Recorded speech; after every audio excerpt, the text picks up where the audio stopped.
Okay, so what we've got here is an old Siegler kerosene heater. Who knows how long it's been since this thing was fired up. But we ain't got no kerosene, but we just recently got some electricity. So we're gonna see if the old blower motor on the Siegler works. So here's the switch for it. Here's the plug for it. You can see it, 2-wire system, no ground. Straight over into this J box with this long rod right here. It controls, the amount of kerosene flow and the blower speed. And if you look right outside, man, these kerosene heaters, this kerosene heating setup was super popular. Around the 30s and 40s, and a lot of these tanks in my area, you still see a lot of these tanks. I always thought they were for water. No, that thing is full of kerosene. There's your kerosene. There's a filter right there, and a string holding that thing up. Copper line right there as well, corroded a little bit, and it is copper right here on the inside. That is a copper. That is a hard line. That's not a flex line.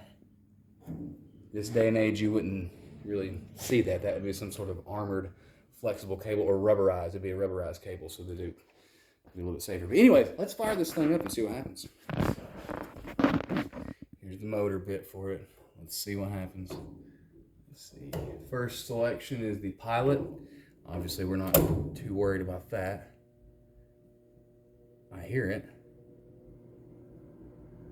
I don't think you can see it through the vents there, but you can hear it. And that is, that's low. That's low. Let's go medium. You hear it kick on a little bit more. We're seeing some movement there on the bottom. Does that come out? Oh, whoops. Oh, it's out now.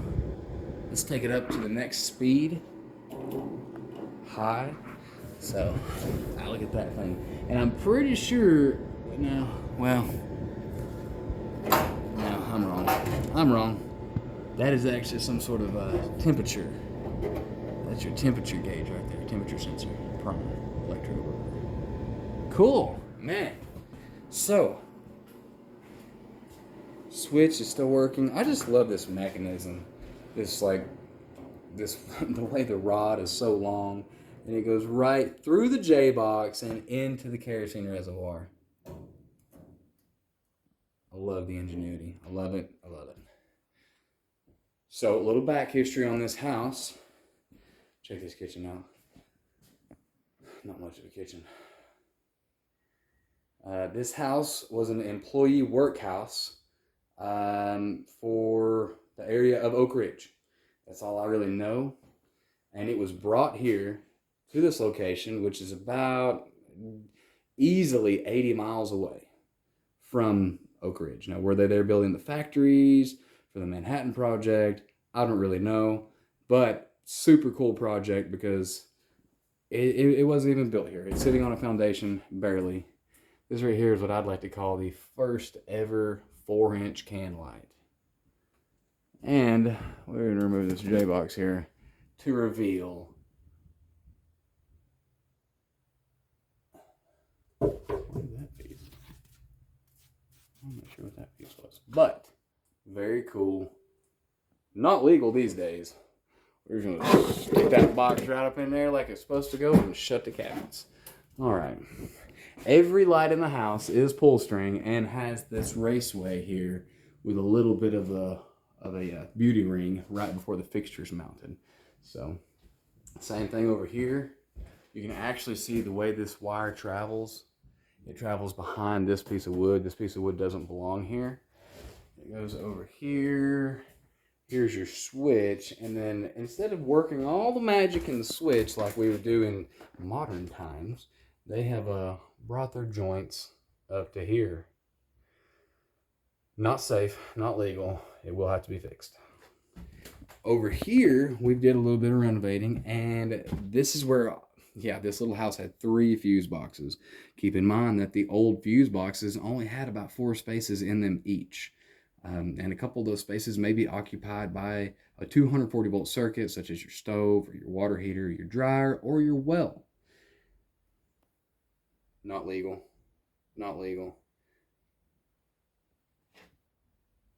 I actually have to probably have a discussion with one of the guys on that one. But anyways,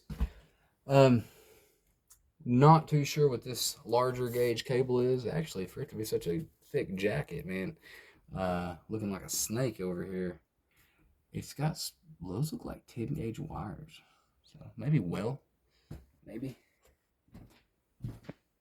Okay, all right. We're gonna conclude this tour really quick. We're working on 6 minutes.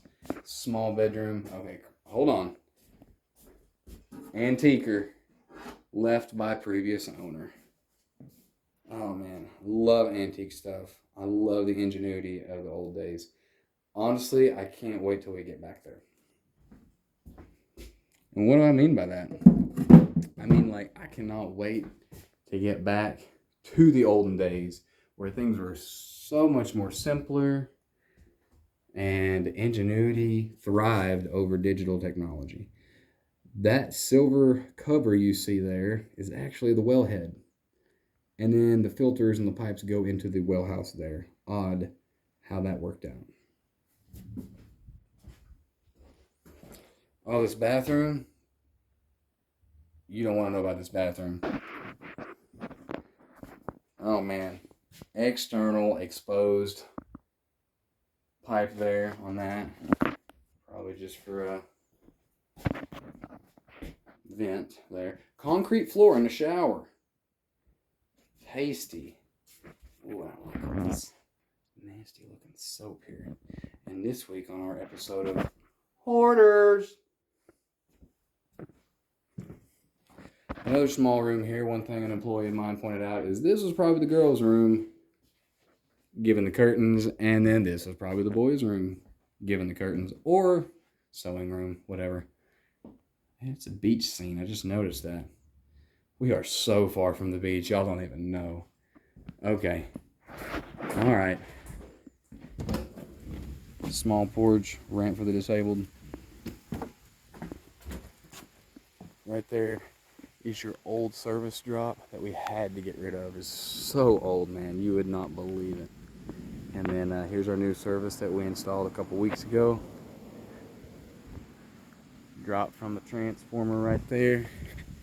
And again, this is an employee workhouse that was brought here. Who knows how they brought it here, what year, how, on what truck. You know, very small house, but a couple cool quirks. Also kind of curious what the Y stands for. If anybody can help me figure out what the Y stands for, then comment, reach out, let me know what you think about the house. I thought this was a really cool, I mean, I've had some cooler projects, but not often that you're working inside of a, literally, when you get on Zillow and look this place up, it was built in 1900. This house is 100 years old, and unfortunately, it's got some quirky things to it, but I've been in better 100-year-old houses. Some very, very beautiful places. So anyways, let me know what you think about the video. I'd like to post some more, and I can actually share a lot of projects and a lot of work with you guys.